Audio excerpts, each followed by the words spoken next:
Yung isa mga parang 80s.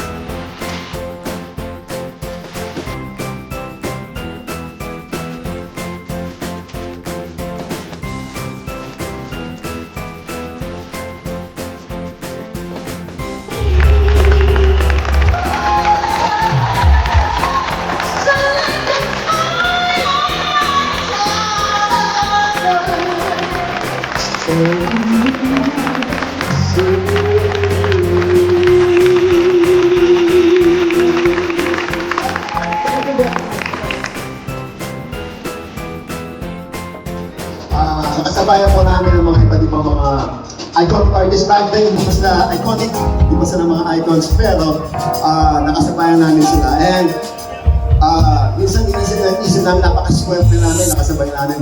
Ang eksakto lamang, back then, Mr. Francis Magalona, para sa kanyang very first album, nakatulad ni Jimmy Andeborda. Jimmy, Ako na. Kasi go ahead. Sige. Kasi nung way back then, 1989, 1990, nakasama namin si Francis M sa isang TV show. Tapos, narinig ko siya mag-rap. So, sabi ko, ang galing-galing niya mag-rap. Talagang na-impress ako.